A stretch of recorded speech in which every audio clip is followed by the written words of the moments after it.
La dîme, un acte de foi, de fidélité et une source de bénédiction. La dîme occupe une place importante dans l'enseignement biblique. Elle n'est pas seulement une pratique religieuse, mais une manière concrète d'honorer Dieu, de démontrer notre confiance en lui et de participer à son œuvre. Les Écritures montrent clairement que Dieu attache des promesses puissantes à la fidélité dans la dîme. Malachie 3 verset 10, la dîme ouvre les écluses du ciel.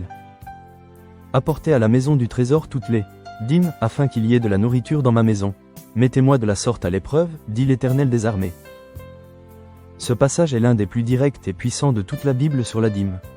Dieu invite son peuple à mettre sa fidélité à l'épreuve, chose rare dans l'Écriture.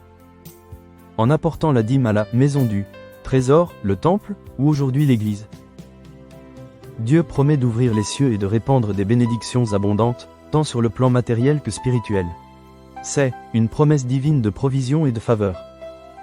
2. Proverbe 3 versets 9 à 10. Honorer Dieu attire l'abondance. Honore l'Éternel avec tes biens et avec les prémices de tout ton revenu. Alors tes greniers seront remplis d'abondance et tes cuves regorgeront de mou. Honorer Dieu avec nos biens, c'est reconnaître qu'il est la source de tout ce que nous possédons. Donner les prémices, c'est-à-dire la meilleure part, signifie que Dieu passe en premier avant toute dépense ou tout projet personnel.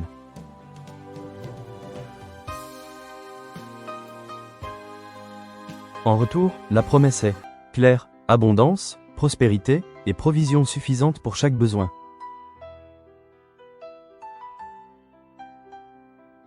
Ce verset nous enseigne que la bénédiction financière n'est pas une coïncidence, mais souvent le fruit d'un cœur généreux et fidèle. 3. Deutéronome 14, 22, 23. La dîme enseigne la crainte de Dieu. Tu lèveras la dîme de tout ce que produira ta semence, de ce que rapportera ton champ chaque année, afin que tu apprennes à craindre l'Éternel, ton Dieu, toujours. Ici, la dîme est liée à un objectif spirituel profond, apprendre à craindre Dieu. En mettant de côté une partie régulière de nos revenus pour Dieu, nous cultivons une discipline spirituelle qui nous rappelle notre dépendance à lui.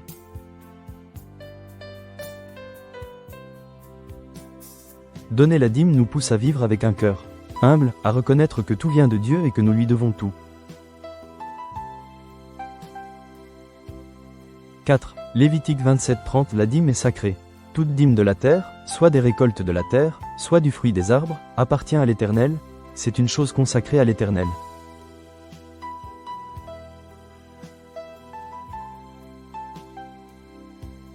Ce verset souligne la nature sacrée de la dîme. Elle n'est pas un don personnel, mais quelque chose qui appartient déjà à Dieu. Ne pas donner la dîme revient à retenir ce qui lui est dû.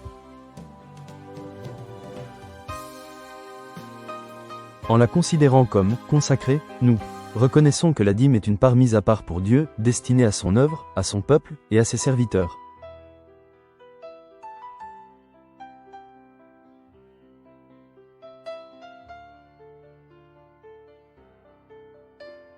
« 2 Corinthiens 9, 6, 8. La générosité attire la grâce. Sachez-le, celui qui sème peu moissonnera peu, et celui qui sème abondamment moissonnera abondamment, que chacun donne comme il l'a résolu en son cœur, sans tristesse ni contrainte, car Dieu aime celui qui donne avec joie. Et Dieu peut vous combler de toutes sortes de grâces. »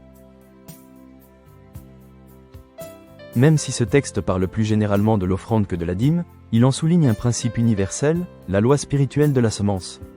Donner, c'est semer, et Dieu promet une moisson à ceux qui le font de tout cœur.